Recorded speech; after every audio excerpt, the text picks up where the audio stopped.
Free bus ಮಹಿಳೆಯರಿಗೋಸ್ಕರ free bus ಯೋಜನೆನ ರಾಜ್ಯ ಸರ್ಕಾರದಲ್ಲಿ ಜಾರಿಗೆ ತಂದಿದ್ರು. ಈಗ ಪುರುಷರು ಕೂಡ ಖುಷಿ ಪಡುವಂತಹ ಒಂದು ಭರ್ಜರಿ ಗುಡ್ ನ್ಯೂಸ್ ಸಿಕ್ಕಿದೆ. ಹೌದು, ಪುರುಷರು ಕೂಡ ಇನ್ಮೇಲೆ ಆಧಾರ್ ಕಾರ್ಡ್ ನ ತೋರಿಸ್ಬಿಟ್ಟು ಬಸ್ ನಲ್ಲಿ ಫ್ರೀಯಾಗಿ ಪ್ರಯಾಣ ಮಾಡಬಹುದು. ರಾಜ್ಯ ಸರ್ಕಾರದಿಂದ ಪುರುಷರಿಗೂ ಕೂಡ ಭರ್ಜರಿ ಗುಡ್ ನ್ಯೂಸ್ ಸಿಕ್ಕಿದೆ. ಇನ್ ಮುಂದೆ ನೀವು ಬಸ್ ನಲ್ಲಿ ಫ್ರೀಯಾಗಿ ಓಡಾಡಬಹುದಂತೆ. ಆದ್ರೆ ಇದು ಎಲ್ರಿಗೂ ಅಪ್ಲಿಕೇಬಲ್ ಆಗಲ್ಲ, ಕೆಲವರಿಗೆ ಮಾತ್ರ ಅಪ್ಲಿಕೇಬಲ್ ಆಗುತ್ತೆ. ಹಾಗಿದ್ರೆ ಯಾರ್ಯಾರು ಫ್ರೀ ಬಸ್ ನಲ್ಲಿ ಓಡಾಡಬಹುದು, ಇನ್ ಮುಂದೆ ಏನೇನ್ ಡಾಕ್ಯುಮೆಂಟ್ಸ್ ಬೇಕಾಗುತ್ತೆ, ಪ್ರೂಫ್ ಏನೇನ್ ಬೇಕಾಗುತ್ತೆ ಅಂತ ತಿಳಿಸ್ಕೊಡ್ತೀನಿ. ವಿಡಿಯೋನ ಕಂಪ್ಲೀಟ್ ಆಗಿ ನೋಡಿ, ಎಲ್ಲೂ ಕೂಡ ಸ್ಕಿಪ್ ಮಾಡಬೇಡಿ. ಕರ್ನಾಟಕದಲ್ಲಿ ಒಟ್ಟು 5 ಗ್ಯಾರಂಟಿ ಯೋಜನೆಗಳಿದಾವೆ. ಅದರಲ್ಲಿ ಗೃಹಲಕ್ಷ್ಮಿ ಮಹಿಳೆಯರಿಗೆ ಬರುತ್ತೆ, ಫ್ರೀ ಬಸ್ ಕೂಡ ಮಹಿಳೆಯರಿಗೆ ಬರುತ್ತೆ. ಜೊತೆಗೆ ಅನ್ನಭಾಗ್ಯ ಯೋಜನೆಯ ಹಣ ಏನಿರುತ್ತೆ ಅದು ಕೂಡ ರೇಷನ್ ಕಾರ್ಡ್ ಅಲ್ಲಿ ಮನೆಯ ಯಜಮಾನಿ ಹೆಸರಿಗೆ ಹೋಗುವಂತದ್ದು. ಗೃಹಲಕ್ಷ್ಮಿ ಹೆಸರಲ್ಲಿ ಅಮೌಂಟ್ ಕೊಡಬೇಕು ಅಂದ್ರೆ ರೇಷನ್ ಕಾರ್ಡ್ ಅಲ್ಲಿ ಮಹಿಳೆನೇ ಯಜಮಾನಿ ಆಗಿರ್ಬೇಕು. ಅನ್ನಭಾಗ್ಯದಲ್ಲೂ ಅವರೇ ಯಜಮಾನಿ ಆಗಿರ್ತಾರೆ. ಅನ್ನಭಾಗ್ಯ ಅಮೌಂಟ್ ಕೂಡ ಹಾಗೆ ಅವರಿಗೆ ಹೋಗುತ್ತೆ. ಫ್ರೀ ಬಸ್ ಅಲ್ಲಂತೂ ಒಂದಷ್ಟು ಮಹಿಳೆಯರಿಗೆ ಮೀಸಲ್ ಅಂತ ಹೇಳ್ತಾ ಇದ್ರು. ಪ್ರತಿಯೊಂದು ಬಸ್ಸು ಕೂಡ ಫುಲ್ ರಶ್ ಇರುತ್ತೆ. ದೇವಸ್ಥಾನಕ್ಕೋಸ್ಕರನೋ ಇನ್ನೊಂದು ಊರಿಗೆ ಹೋಗೋದಕ್ಕೋಸ್ಕರನೋ ಪ್ರತಿದಿನ ಕೂಡ ಮಹಿಳೆಯರು ಫ್ರೀ ಬಸ್ಸಲ್ಲಿ ಪ್ರಯಾಣ ಮಾಡ್ತಾನೆ ಇರ್ತಾರೆ. ಒಂದಷ್ಟು ಜನ ಗಂಡಸರು ಬೈಕೊಂಡಿದ್ದು ಉಂಟು, ಕಾಂಗ್ರೆಸ್ ಅವರಿಗೆ ಮಹಿಳೆಯರು ಮಾತ್ರ ಓಟ್ ಹಾಕಿದಾರ, ನಾವು ಓಟ್ ಹಾಕಿರ್ಲಿಲ್ವಾ, ನಮ್ಗೆ ಯಾಕೆ ಯಾವುದು ಫ್ರೀ ಕೊಟ್ಟಿಲ್ಲ ಅಂತ. ಹಲವಾರು ಜನ ನಮಗೂ ಫ್ರೀ ಬಸ್ಸಲ್ಲಿ ಪ್ರಯಾಣ ಮಾಡ್ಕೊಡೋದಕ್ಕೆ ಅವಕಾಶ ಮಾಡಿಕೊಡಿ ಅಂತ ರಿಕ್ವೆಸ್ಟ್ ಕೂಡ ಮಾಡಿದ್ರು. ಒಬ್ಬ ಸ್ಟೂಡೆಂಟ್ ಕೂಡ ಸರ್ ನಮ್ಮ ಅಕ್ಕ ನನ್ನ ಅಮ್ಮ ಎಲ್ಲ ಬಸ್ಸಲ್ಲಿ ಓಡಾಡ್ತಾರೆ ಫ್ರೀಯಾಗಿ, ನಮಗೂ ಕೂಡ ಅವಕಾಶ ಮಾಡಿಕೊಡಿ, ನಮಗೂ ಹೆಲ್ಪ್ ಆಗುತ್ತೆ ಅಂತ CM ಸಿದ್ದರಾಮಯ್ಯ ಅವ್ರನ್ನ DK ಶಿವಕುಮಾರ್ ಅವ್ರನ್ನ ರಿಕ್ವೆಸ್ಟ್ ಮಾಡ್ಕೊಂಡಿದ್ರು. ಈಗ ರಾಜ್ಯ ಸರ್ಕಾರ ಒಂದು ಗುಡ್ ನ್ಯೂಸ್ ಕೊಟ್ಟಿದೆ. ಪುರುಷರಿಗೂ ಕೂಡ ಫ್ರೀ ಬಸ್ನಲ್ಲಿ ಪ್ರಯಾಣ ಮಾಡೋದಕ್ಕೆ ಒಂದು ಅವಕಾಶ ಮಾಡಿಕೊಡ್ತೀವಿ, ಅದಕ್ಕೆ ಒಂದಷ್ಟು ರೂಲ್ಸ್ ಮತ್ತು ರೆಗ್ಯುಲೇಷನ್ಸ್ಗಳನ್ನ ನಾವು ಹಾಕ್ತೀವಿ ಅಂತ ಹೇಳಿತ್ತು.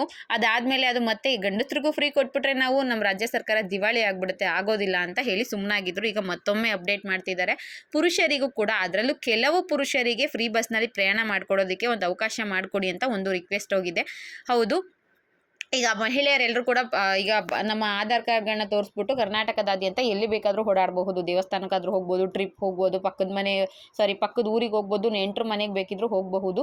ಸುಮ್ಮನೆ ಓಡಾಡ್ತಾರೆ. ಈಗ ನೋಡಿ 2 ಲಕ್ಷ ಸ್ಯಾಲ್ರಿ ಬರುವಂತಹ ಮಹಿಳೆಯರು ಕೂಡ ಆಧಾರ್ ಕಾರ್ಡ್ನ ತೋರಿಸ್ಬಿಟ್ಟು ಫ್ರೀ ಬಸ್ಸಲ್ಲಿ ಪ್ರಯಾಣ ಮಾಡ್ತಾರೆ.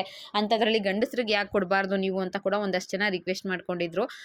ಈಗ ರಾಜ್ಯ ಸರ್ಕಾರ ಅಂಥವ್ರಿಗೊಂದು ಗುಡ್ ನ್ಯೂಸ್ ಕೊಡ್ತಾ ಇದೆಯಂತೆ. ಏನಪ್ಪ ಅಂದರೆ, ನಮ್ಮ CM ಆದಂತಹ ಸಿದ್ದರಾಮಯ್ಯ ಅವರಿಗೆ ಸ್ಪೀಕರ್ UT ಖಾದರ್ ಅವರು ಒಂದು ಪತ್ರನ ಬರೆದಿದ್ದಾರೆ.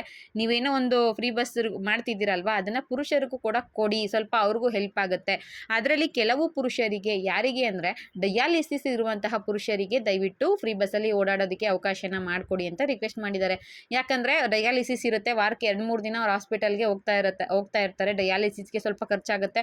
ಬಸ್ಸಲ್ಲಿ ಹೋಗ್ತಾರೆ ಅಂದರೆ ಪಾಪ ಅದಕ್ಕೂ ಕೂಡ ಅವ್ರಿಗೆ ಡೈಲಿ ಖರ್ಚಾಗುತ್ತೆ. ನೀವು ಫ್ರೀ ಬಸ್ ಇಂಥವ್ರಿಗೆ ಮಾಡಿಕೊಟ್ರೆ ನಿಜವಾಗ್ಲೂ ಅವ್ರಿಗೂ ಕೂಡ ಹೆಲ್ಪ್ ಆಗುತ್ತೆ, ಸ್ವಲ್ಪದಾದರೂ ಅವ್ರಿಗೆ ಹಣ ಉಳಿತಾಯ ಆಗುತ್ತೆ ಅಂತ ಸ್ಪೀಕರ್ UT ಖಾದರ್ ಅವರು CM ಸಿದ್ದರಾಮಯ್ಯ ಅವರಿಗೆ ಲೆಟರ್ ಹಾಕಿದಾರಂತೆ. ಅಂತ ಪತ್ರ ಬರೆದು ಕೊಟ್ಟಿದ್ದಾರೆ. ಗಂಡಸರಿಗೂ ಸ್ವಲ್ಪ ಫ್ರೀ ಮಾಡಿಕೊಡಿ, ಹೆಲ್ಪ್ ಆಗುತ್ತೆ ಅವರಿಗೆ ಅಂತ.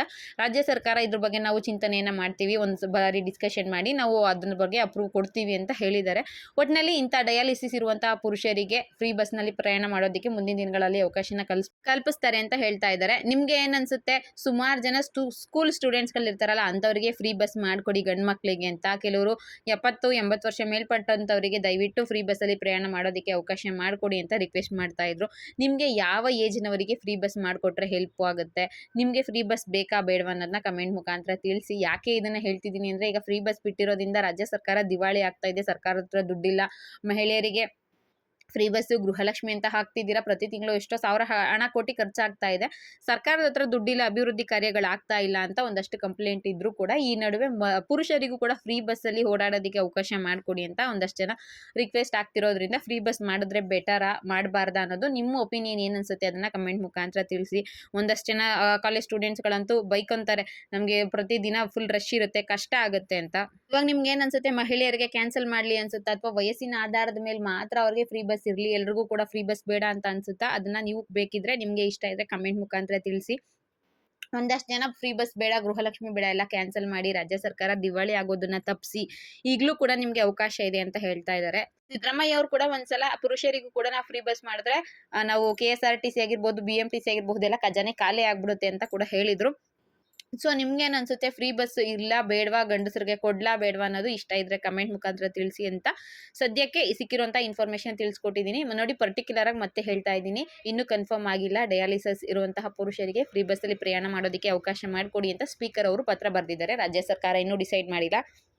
ನೀವು ನಾಳೆಯಿಂದಾನೇ ಆಧಾರ್ ಕಾರ್ಡ್ ತೊಗೊಂಡೋಗ್ಬಿಟ್ಟು ನಮಗೂ ಕೂಡ ಫ್ರೀ ಬಸ್ ಇದೆಯಂತಲ್ಲ, ಫ್ರೀ ಬಸ್ಸಲ್ಲಿ ಕೊಡಿ ಅಂತೆಲ್ಲ ಕೇಳೋಕೆ ಹೋಗಬೇಡಿ. ಮುಂದಿನ ದಿನಗಳಲ್ಲಿ ಇದ್ರ ಬಗ್ಗೆ ಮತ್ತೆ ಅಪ್ಡೇಟ್ ಸಿಗುತ್ತೆ. ಫ್ರೀ ಬಸ್ ಇರುತ್ತಾ ಇರೋದಿಲ್ವಾ ಅಂತ ಅದ್ರ ಬಗ್ಗೆ ನಾನು ಮತ್ತೆ ತಿಳಿಸ್ಕೊಡ್ತೀನಿ. ಸದ್ಯಕ್ಕೆ ಸಿಕ್ಕಿರುವಂತಹ ಇನ್ಫಾರ್ಮೇಷನ್ ಇಷ್ಟೇ ಇತ್ತು. ಮತ್ತೊಮ್ಮೆ ಹೇಳ್ತಾ ಇದ್ದೀನಿ, ಇನ್ನೂ ಆದೇಶ ಆಗಿಲ್ಲ. ರಾಜ್ಯ ಸರ್ಕಾರ ಏನು ತೀರ್ಮಾನ ಮಾಡುತ್ತೆ ಅನ್ನೋದು ಮುಂದಿನ ದಿನಗಳಲ್ಲಿ ಗೊತ್ತಾಗುತ್ತೆ. ಗೊತ್ತಾದಾಗ ತಿಳಿಸ್ಕೊಡ್ತೀನಿ ಅಂತ ಹೇಳ್ತಾ ವಿಡಿಯೋನ ಇಲ್ಲಿಗೆ ಮುಗಿಸ್ತಾ ಇದ್ದೀನಿ. ವಿಡಿಯೋ ನೋಡಿದ ಪ್ರತಿಯೊಬ್ಬರಿಗೂ ಕೂಡ ನನ್ನ ಹೃದಯಪೂರ್ವಕ ಧನ್ಯವಾದಗಳು. ಇದೇ ರೀತಿ ಈ ವಿಡಿಯೋ ನೋಡಿ ನನ್ನ ಚಾನಲ್ಗೆ ಸಪೋರ್ಟ್ ಮಾಡ್ತಾ ಇರಿ. Thank you for watching friends.